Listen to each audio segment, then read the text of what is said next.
Hey guys, I'm Evan. Welcome to Country View Acres. So today I got a bunch of odds and ends that I need to get done. So first thing I need to do, I got a few chores to do, and then after that I may come back here to this fence line. We may go ahead and try to trim up some of these trees, maybe cut out some of these trees. But I just got a bunch of stuff that I just need to try to get done today. So it'll be a little bit of everything. But the first thing I need to do is I've got all this lumber on this trailer. I need to go get it unloaded. So the other day I went and picked up all the boards and everything I needed to finish the loading chute that's going to be on the back side of that barn. So see if I can get this unloaded. I'm not going to try to do this weekend. Maybe next weekend I'll try to get it finished.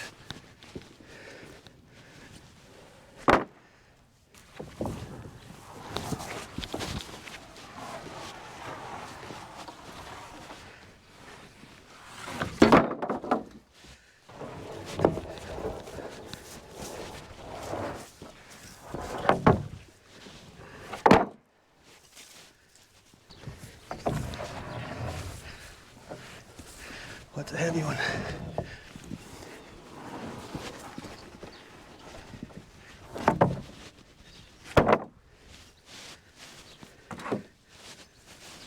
All right, I've got several 2x8s that are treated. I ended up buying 10 more 6-inch posts. And then I bought the 14-foot gate that's gonna go here at the end of our crowding pen. So hopefully next weekend, the weather will be good enough where I can set the rest of these 6-inch posts along the back side of this barn, and then they will turn and just slightly go around the corner of the barn where I can back up a trailer next to it, and we can get the 2x8s on there and we'll have the loading chute done. So hopefully, keep our fingers crossed, we can do that next weekend. Come on, you-yous.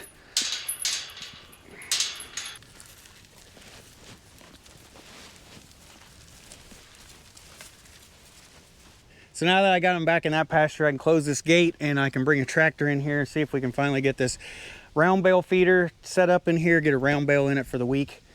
But at least I lock them in there, they won't bother me.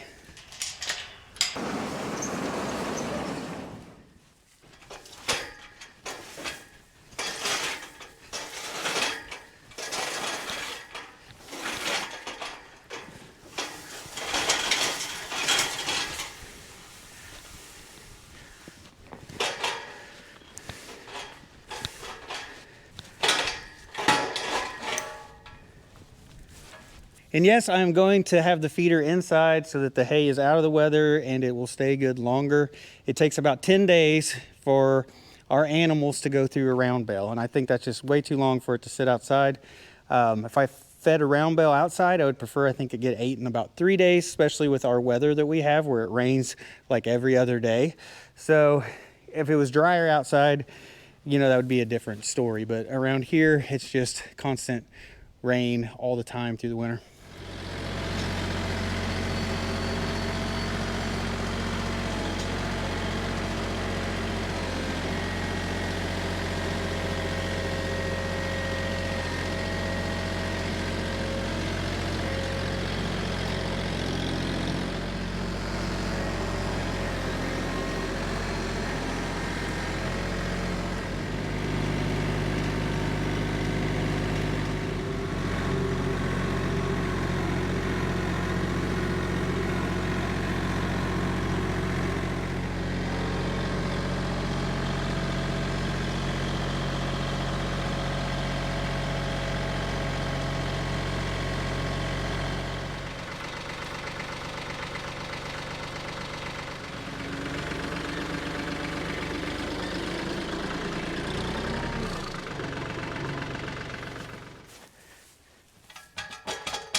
Beautiful. It's like a perfectly placed bale.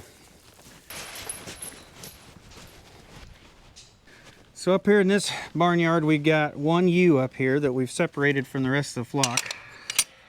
So she's got a hurt foot, that front right foot she's favoring.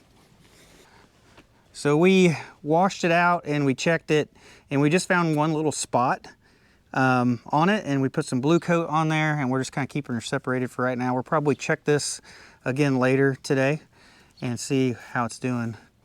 She actually looks like she's walking a little better today. So this is her third day in here away from the flock, and we've just been locking her in one of these stalls of an evening. But the crazy thing is like, she really wants to get with the rest of the flock, and they come over here and they've been sitting along this fence during the day a lot of times so they can all see each other, even though the driveway's in between them.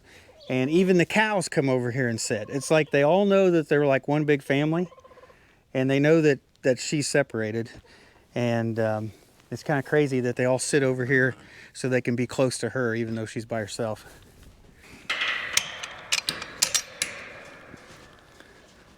Sorry, sweetheart, you're gonna have to stay in there until your foot's better. So the other day when I was clearing out this fence line, I tried to use this pole saw, and it would work for a little bit and then it would completely stop. Wouldn't even try to run. And I swapped out the battery, and then it ran for a little bit, and then it completely stopped again. Not even trying. And I unplugged where it plugs together here. I unplugged the battery. The chain would freely move, you know, back and forth.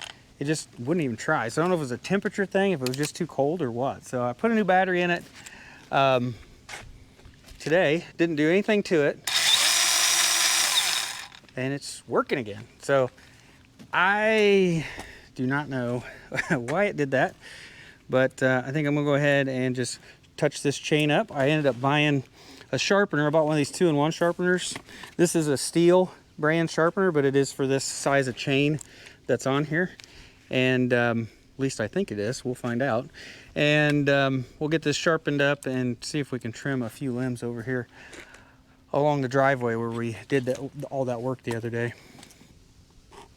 Well, it appears to be correct.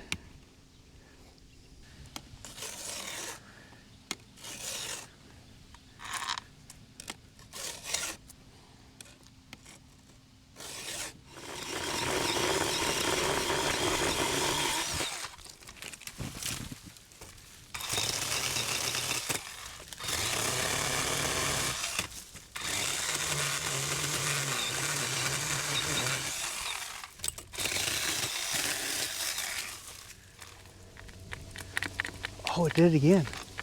Well, there you go. It ran for maybe 2 minutes. Now, pressing the button, nothing. All right, blade's moving. Nothing. This is beginning to be frustrating. Unplug it, plug it back in. Battery has 3 bars on it.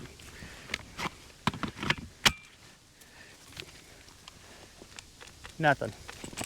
That is irritating.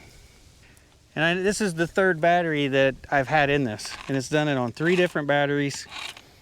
I think maybe about time that I end up having to upgrade, because I do trim a lot of limbs. I mean, I'm just doing the driveway now, but I trim the limbs all the way around each one of the hay fields every year, and that is a lot. I mean, that's hours and hours of working with a pole saw. So yeah, I may have to end up looking into something else. So I guess we'll just trim some lower limbs.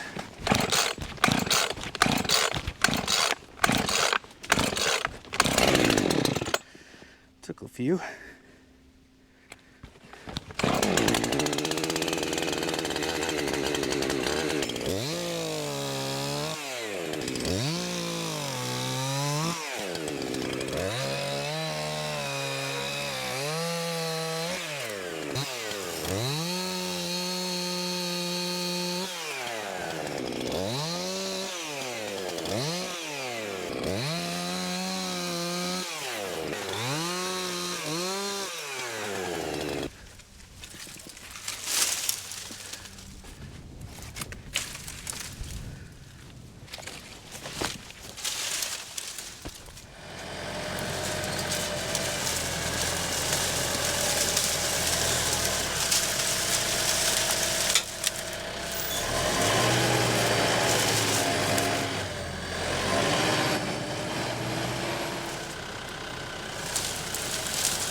So I've got all the limbs trimmed through here that I could reach with a chainsaw, and everything actually does look quite a bit better. So I still need to decide which trees along here I'm gonna keep and which ones I'm gonna cut out. But this tree right here, this nasty looking twisted tree, this is some type of mulberry tree, and I'm definitely gonna take that out. I am not a fan of the trees.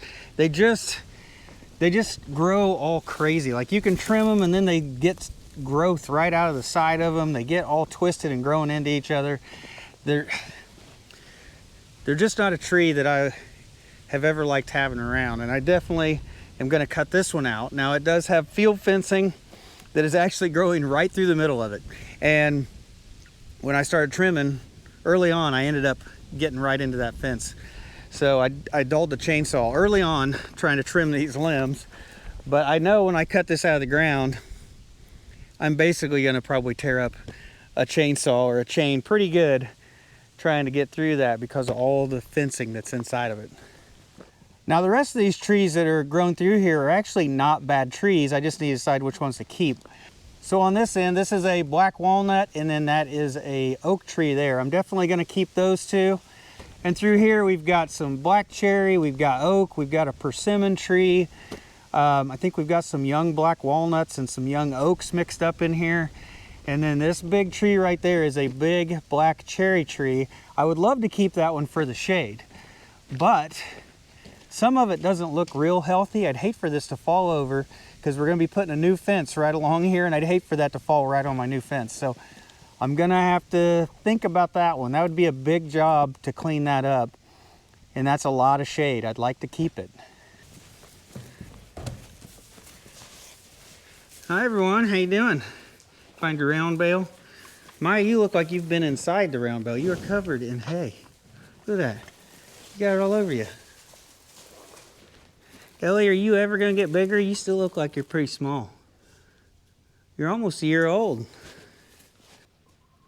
So we're going to go ahead and check this ewe out, see how her foot's doing. Rebecca's going to go in there, put a little feed in one of the pins and see if we can trick her to get in there so we can lock her inside, and then we'll try to look at her foot. And here's the rest of the flock, or flurd, right here, just sitting here where they can keep an eye on her. All right, she just went inside the barn, so hopefully Rebecca can get her locked in a stall, keeping me out of here. They're more afraid of me than they are her. Oh, I think she said okay. Good. Well, I could put more food in for you. Yes. Rebecca's cleaning her hoof so we can get a better look at it.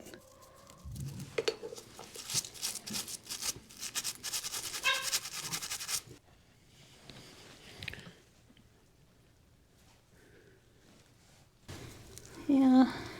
It don't see anything bad. Yeah, I'm not sure why.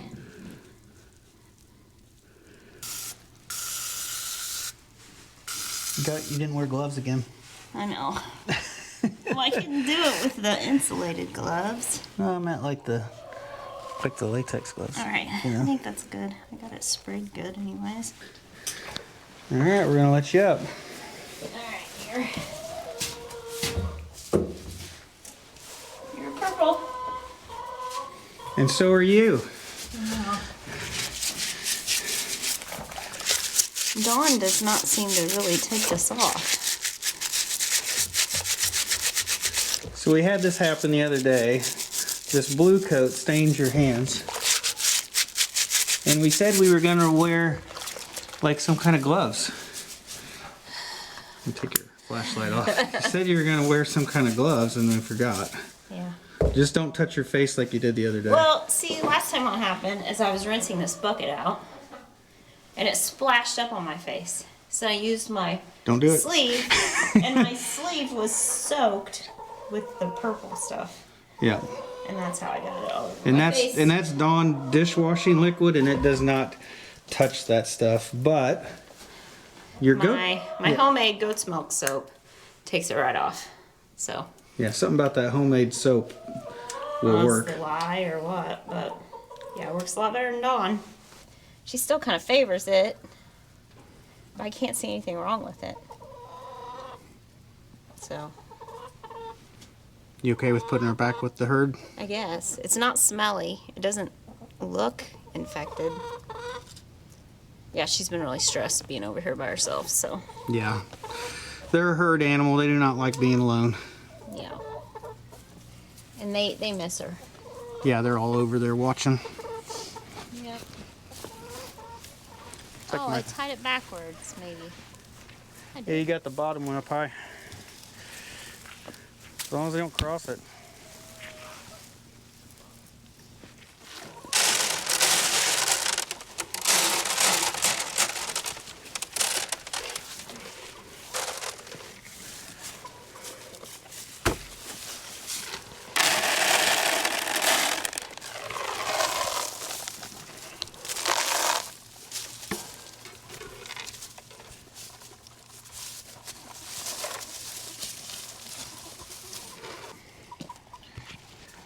Yep, you can see her limp there while she's moving.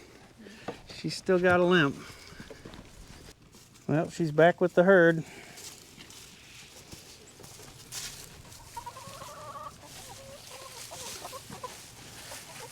Even the chickens have come out to see if they can get some scraps.